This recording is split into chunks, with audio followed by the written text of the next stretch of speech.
Olá, meus queridos, sejam bem-vindos diretamente de Dois Córregos, interior de São Paulo. Eu, André Massolini, peço licença para falar com você. Lembrando que aqui embaixo, na descrição do vídeo, tem as informações dos atendimentos que eu faço, tem as informações dos meus livros, Dor de Amor Tem Jeito, Teu Amor Próprio Te Salvou, que vão te auxiliar neste processo do autoconhecimento. Vamos então ao e-mail dela que diz assim: Oi André, gosto muito de você e assisto muito o canal. Muito obrigado. Bom, eu tenho mais de um assunto, pois se trata de uma mãe narcisista e um marido de fachada. Sempre fui uma menina triste e isolada e quando adolescente comecei a me rebelar contra o tratamento que a minha mãe me dava. Mas nunca a ofendi nem a agredi, não. Era somente rebeldia de não aceitar mais a negligência e o desprezo dela. Me tornei adulta e muito vagarosamente que fui ligando as atitudes dela como uma pessoa narcisista. Percebi isso quando cheguei aos 40 anos. Estou em contato zero há 1 ano e meio, mas sofro ainda, pois ela conseguiu afastar meus 2 irmãos de mim. Eu e meus irmãos temos filhos e os primos não se conhecem, e isso me deixa em pedaços. Meus irmãos não querem contato comigo, após ela inventar mentiras ao meu respeito. Já cheguei a enviar mensagem ao meu irmão, mas ele não respondeu nada e me bloqueou. Nunca mais tentei ter contato após isto, e quando vou na porta da casa do meu pai, se eles estiverem lá, eles se retiram, e a minha mãe sequer aparece no portão. E de verdade não houve brigas, nem discussões entre eu e eles, nada. Simplesmente se afastaram. Ela já me difamou para diversas pessoas, inclusive pessoas que nem me conhecem. E ela mesma depois veio até mim e disse que a pessoa falou isso e aquilo de mim. Tamanha cara de pau. Essa é uma parte do meu sofrimento. Bom, aí vai entrar na segunda parte aqui que ela está falando. Mas sobre essa primeira parte, minha querida, se você chegou à conclusão que a sua mãe é tóxica, nem vou usar o termo narcisista, porque é um termo que está na modinha. Nem vou usar isso. Se você chegou à conclusão que a sua mãe é tóxica, e sim, existem mães extremamente tóxicas, e sim, existem mães narcisistas, mas não vou ficar aqui usando o termo que está na modinha. Vamos pegar o termo tóxico. Existem mães assim, tóxicas? Ai, tem. Tem mãe que vai disputar com a filha, tem mãe que vai ter inveja da filha, tem mãe que vai transformar a vida da filha num inferno. Estou usando filha, mas o filho também, certo? A mãe tóxica, agora, a mãe comprovadamente narcisista, por vezes, aqui não é regra, mas por vezes, um dos filhos é o patinho feio. Um filho é o que ela concentra toda esse comportamento tóxico. E os outros são os bibelozinhos, os que recebem todo o comportamento positivo dessa mãe. Mas essa mãe é manipuladora, então ela coloca um filho, onde esse filho recebe todo o comportamento negativo, os outros o positivo, mas ela é manipuladora.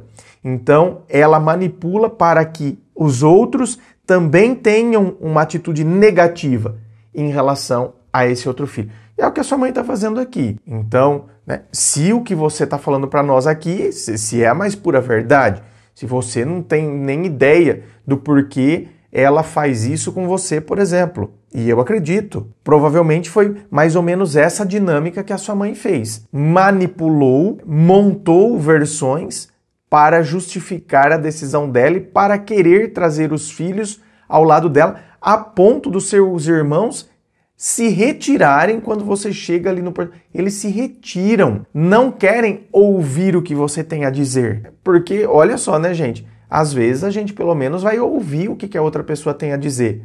Aqui, me parece que a pessoa manipulou a tal ponto que os outros não querem nem ouvir o que a outra tem a dizer. Então, minha querida, no seu caso, a sua atitude de afastamento é a correta? É. Nossa, mas vou me afastar da minha própria mãe? Sim. Afinal de contas, a gente precisa se afastar de coisas tóxicas. E se essa coisa tóxica deu de ser a minha mãe, infelizmente eu vou ter que me afastar dela. Então, a sua parte está certa, agiu de maneira certa. Só que, lógico, isso tem um impacto psicológico. Porque queira ou não, tá vendo, gente? Eu passo a ser rechaçado pela minha própria família. Ou seja, meus irmãos compraram a ideia da minha irmã, da minha mãe. Então, isso tem um impacto psicológico? Tem. Se duvidar, eu começo até a questionar a minha atitude. Será que eu tô certa mesmo? Gente, será que eu sou uma pessoa ruim? Sabe, eu começo a duvidar do meu próprio... Eu começo a ficar em crise sobre o meu próprio comportamento. É como se eu estivesse ficando maluco. Meu Deus do céu, parece que eu tô, sabe? Será que eu tô errado mesmo? Será que eu começo a me perder de mim mesmo? Por isso que tem que tomar cuidado, porque é uma coisa forte. É a mãe, são os irmãos. Meus irmãos também têm filhos e os meus filhos não podem ter contato com os primos. Então, parece que eu tenho uma doença contagiosa. Por isso que eu tenho que ter muito cuidado, porque senão a chance de eu me olhar de maneira distorcida, de maneira errada, é grande. A segunda parte é que me juntei ao segundo marido por ter engravidado de primeira. Separamos e voltamos inúmeras vezes, não por amor, mas por termos filhos juntos. Houve uma época em que eu gostei um pouco mais dele, mas ele conseguiu acabar com esse pouco. Não confio mais nele e isso me traz um sofrimento muito grande, um desgaste emocional sem tamanho, pois tento ter controle da vida dele, mas sei que isso é em vão, pois quando alguém quer fazer algo errado, com certeza vai fazer. Até porque não tem esse negócio, tento ter controle da vida dele. Não, isso aqui vai contra, inclusive, um princípio da corrente filosófica chamada estoicismo. Que um dos princípios básicos do estoicismo é: eu tenho que me concentrar, me focar no que eu posso controlar. E o que eu posso controlar? As minhas ações. Eu não posso controlar o que está no outro. Se as intenções, os desejos, as vontades do outro. Se o outro vai continuar gostando de mim. Se o outro vai querer aprontar comigo. Se o outro vai querer ter as aventuras fora do casamento. Se o outro vai gostar ou não de mim. Eu não tenho controle sobre isso. Isso é extremamente desgastante. O que eu tenho controle? Sobre as minhas ações, as minhas decisões. Então, o outro escolheu aprontar comigo. Eu não tenho controle sobre a ação dele, mas eu tenho controle sobre a minha. Ou seja, ele aprontou comigo e eu não quero mais me manter numa relação assim, onde o outro não tem respeito por mim. Então, eu tenho controle sobre isso. Eu quero me afastar. Assim como você não tinha o controle sobre a sua mãe. Se ela vai ter um comportamento de fato de mãe, que vai abraçar o filho, querer cuidar, ou se ela vai ter um comportamento tóxico, onde ela entra em competição com essa filha, onde eu não tenho controle sobre isso. E a hora que eu chego na fase adulta e entendo que a minha mãe sempre teve um comportamento tóxico em relação a mim e que, portanto, a culpa não é minha e eu posso ter trazido essa sensação de que eu sou uma pessoa culpada, eu sou tão errada a ponto da minha mãe virar a cara pra mim, agora eu começo a entender isso, então tá vendo? Eu começo a controlar a minha ação. Eu não posso mandar na minha mãe se ela vai ou não gostar de mim, são problemas, é um problema que ela traz com ela.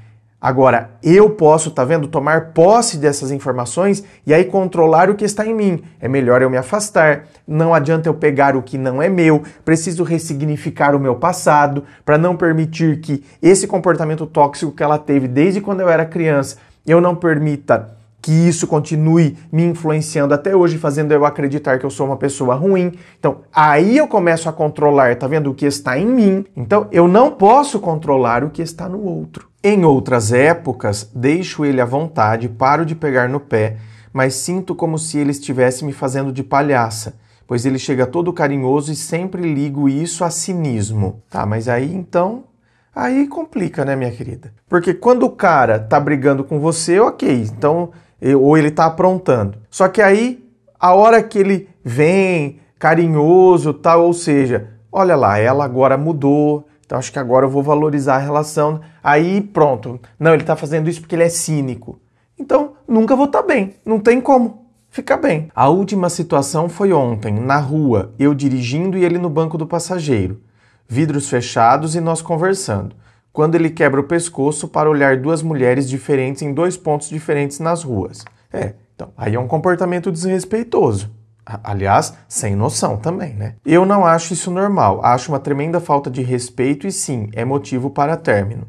Porque pensei, se ele faz isso comigo estando ao meu lado dentro do carro, imagino o que ele faz quando está sozinho. Ele começou a gritar comigo dentro do carro que era para eu parar com paranoia e etc. E aos gritos desceu do carro, bateu a porta e me mandou tomar naquele lugar. Para mim, isso é inadmissível, ainda mais vindo de alguém que tinha acabado de me desrespeitar.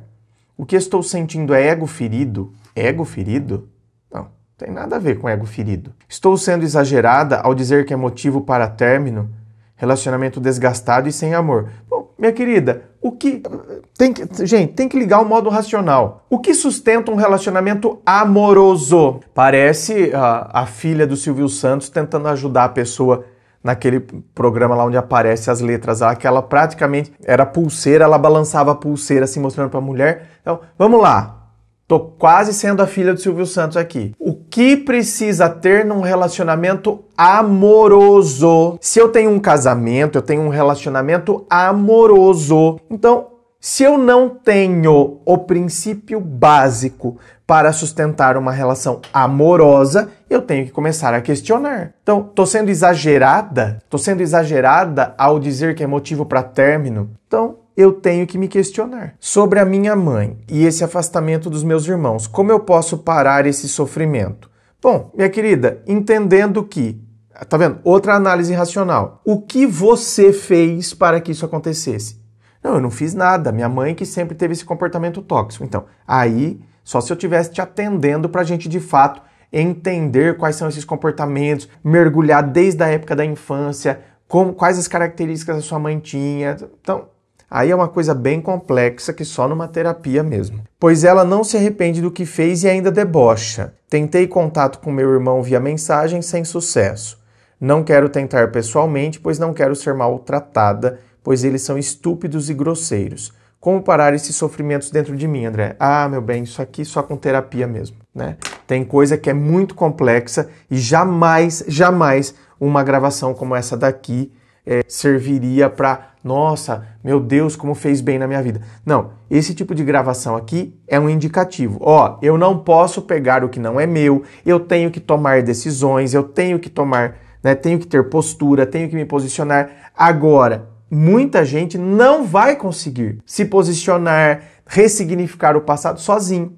Por isso que aí precisa ter a terapia. Por isso que aí precisa ter o acompanhamento de um profissional. Eu estava atendendo uma pessoa, por exemplo, esses dias, que ela fez aí um pacote de atendimento, que sai muito mais barato do que você fazer um único atendimento. E, por exemplo, ela chamava a mãe dela pelo nome. Então vamos colocar um nome aqui, Joana. Ela não falava minha mãe, ela falava, então, a minha relação com a dona Joana, porque ela, agora como adulta, entendendo o comportamento da mãe, ela nem consegue chamar de mãe. Ah, então, a minha relação com a dona Joana, agora a dona Joana, porque agora como adulto consegui entender o que aconteceu e lógico, né, na terapia, nos atendimentos, eu dei os instrumentais para ela conseguir ressignificar tudo isso, porque senão eu trago essa culpa lá do passado como se o afastamento da minha mãe de mim é porque eu sou uma pessoa ruim, ou seja, eu não consegui, tá vendo? Eu não consegui despertar o amor da minha própria mãe. Olha como eu sou uma pessoa ruim. Então isso é uma problemática. Inscreva-se. Eu fico aqui aguardando a sua inscrição.